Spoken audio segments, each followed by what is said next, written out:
Los vuelos cuestan $2000 cada uno, me dijo mi hijo Hugo mientras cortaba su carne con esa precisión fría que había aprendido en sus años de empresario exitoso. Si no puedes pagar, quédate atrás. Sus palabras cayeron sobre la mesa del comedor como piedras en agua quieta. Yo dejé de masticar. Mi tenedor se quedó suspendido en el aire, con un pedazo de pollo que de repente supo a cartón en mi boca.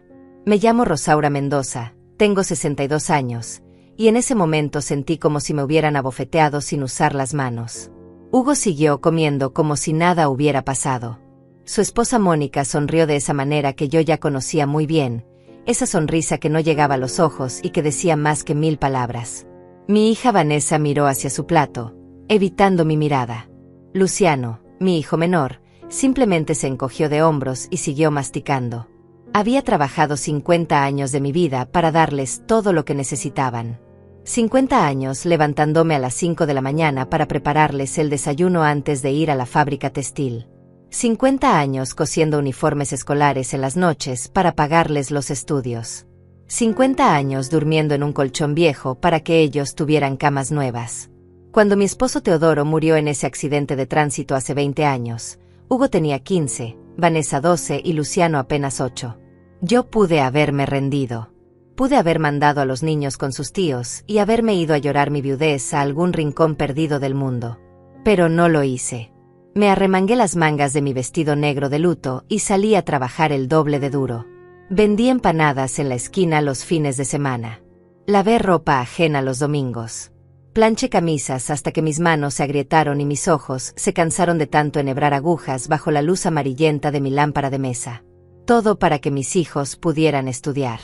Todo para que no sintieran la falta de su padre en el bolsillo de la familia. Hugo se graduó de Administración de Empresas. Vanessa terminó su carrera de contabilidad. Luciano estudió ingeniería. Los tres consiguieron buenos trabajos, se casaron, compraron casas bonitas en barrios donde yo nunca podré vivir.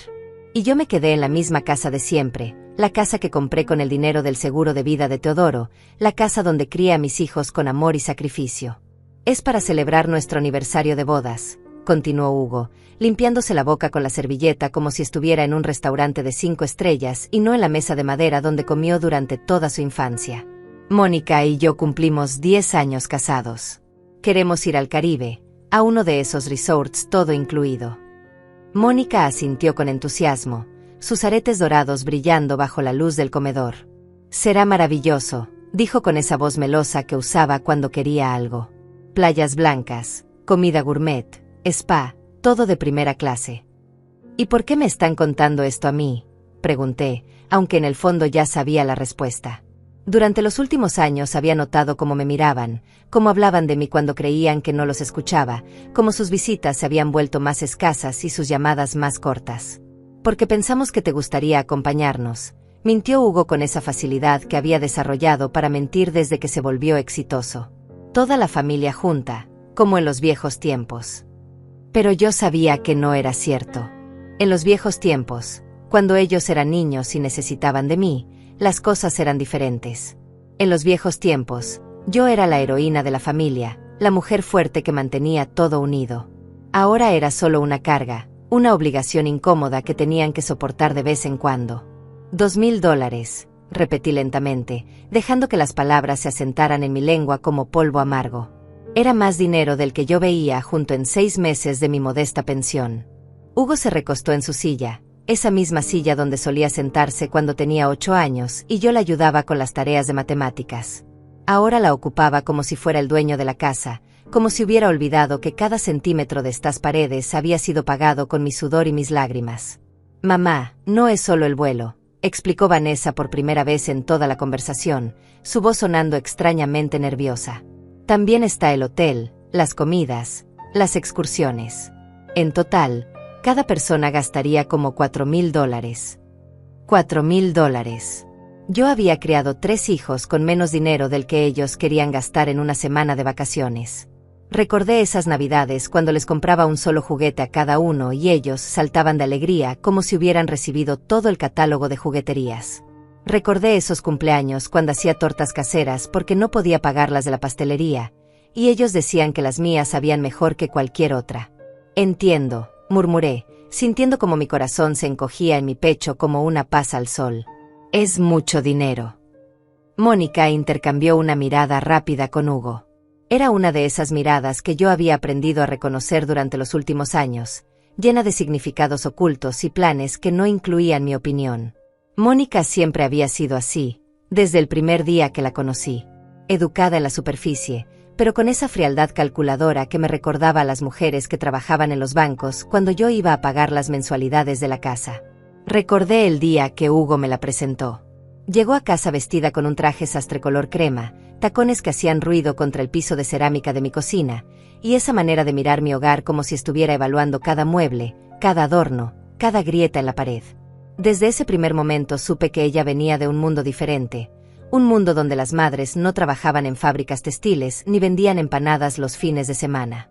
Bueno, mamá, dijo Hugo, y su tono cambió ligeramente, volviéndose más suave pero también más condescendiente. Si quieres acompañarnos, obviamente tendrías que pagar tu parte. Somos adultos. Cada quien se hace cargo de sus gastos. Cada quien se hace cargo de sus gastos. Qué fácil era decir eso cuando tienes un trabajo que te paga en un mes lo que a mí me duraba un año entero. Qué fácil era ser tan desprendido con el dinero cuando nunca habías tenido que elegir entre comprar medicina o comprar comida. Miré a Hugo y por un momento vi al niño de 5 años que solía esperarme en la ventana cuando yo regresaba del trabajo. El mismo niño que corría hacia mí gritando «Mamá llegó», y se colgaba de mi falda como si fuera lo más importante del mundo. El mismo niño que una vez me dibujó en una hoja de papel como una superheroína con una capa roja, porque según él, yo era la mujer más fuerte del universo. ¿Dónde había quedado ese niño? ¿En qué momento se había convertido en este hombre que me miraba como si fuera una carga? Luciano, que había permanecido callado durante toda la conversación, finalmente habló. Es que, mamá, nosotros ya somos independientes. Ya no podemos estar pagándote todo como cuando éramos niños. Como cuando eran niños. Como si yo hubiera sido la beneficiada en esa ecuación. Como si ellos me hubieran hecho un favor al dejarme trabajar 18 horas al día para mantenerlos. Claro, dije, manteniendo mi voz lo más calmada posible. Lo entiendo perfectamente. Pero no lo entendía. No entendía cómo los niños que una vez se acurrucaban conmigo cuando tenían pesadillas ahora me hablaban como si fuera una extraña. No entendía cómo los mismos hijos que lloraban cuando me iba a trabajar ahora parecían aliviados cuando terminaban sus visitas obligatorias los domingos. Vanessa jugueteaba con su anillo de matrimonio, ese anillo de oro blanco que había costado más de lo que yo ganaba en 3 meses. Su esposo tenía un buen trabajo en una empresa de seguros, vivían en una casa de 2 pisos en un barrio residencial, y tenían 2 autos nuevos estacionados en su garaje. Pero ahí estaba, sentada en mi mesa, actuando como si $4,000 fueran una fortuna imposible de alcanzar para su madre. Además, añadió Mónica, tocándose el collar de perlas que llevaba puesto, el resort es muy exclusivo. Tienen spa, campo de golf, restaurantes de comida internacional. No es el tipo de lugar donde todos se sentirían cómodos. No era el tipo de lugar donde yo me sentiría cómoda. Eso era lo que realmente quería decir. No era el tipo de lugar para una vieja que había trabajado en una fábrica toda su vida, que compraba su ropa en tiendas de descuento y que nunca había pisado un restaurante que costara más de $10 por plato. Entonces, ¿qué dices?, preguntó Hugo, cortando otro pedazo de carne. ¿Te animas a acompañarnos? Sería lindo tener a toda la familia junta. Lo miré a los ojos. Esos ojos que habían heredado de su padre, esos ojos que una vez me miraban con adoración absoluta cuando yo llegaba cansada del trabajo pero aún tenía energía para jugar con ellos. Ahora esos mismos ojos me miraban con una mezcla de obligación y fastidio apenas disimulado. No puedo, dije simplemente. No tengo ese dinero. La mentira salió de mis labios con una facilidad que me sorprendió. Sí tenía el dinero. Tenía exactamente $8,000 ahorrados en el banco, dinero que había juntado centavo a centavo durante los últimos 10 años. Era mi fondo de emergencia, mi seguridad para cuando llegara el día en que ya no pudiera valerme por mí misma. Pero no iba a gastarlo en un capricho, y definitivamente no iba a gastarlo para sentirme como una intrusa en las vacaciones de mi propia familia. Bueno, dijo Mónica con esa sonrisa falsa que ya me tenía harta. Entonces supongo que tendrás que quedarte. Será una lástima, pero así son las cosas. Será una lástima. Como si realmente fuera una lástima para ella. Como si no hubiera estado esperando exactamente esta respuesta desde el momento en que Hugo mencionó el precio de los vuelos. Mónica nunca me había querido. Desde el primer día había visto en mí una competencia por la atención de Hugo, como si un hijo no pudiera amar a su esposa y a su madre al mismo tiempo. Vi cómo intercambiaba otra mirada con Hugo, una mirada de satisfacción apenas contenida. Habían logrado lo que querían sin tener que decírmelo directamente. Habían encontrado la manera elegante de excluirme, de hacerme sentir que la decisión había sido mía. Sí, concordé, sintiendo algo extraño moviéndose en mi pecho, algo que no había sentido en mucho tiempo. Me quedaré. Hugo terminó de cenar y se limpió las manos en la servilleta como si el tema hubiera quedado zanjado para siempre. Vanessa recogió su plato sin mirarme a los ojos. Luciano bostezó y dijo que tenía que irse temprano porque tenía trabajo al día siguiente.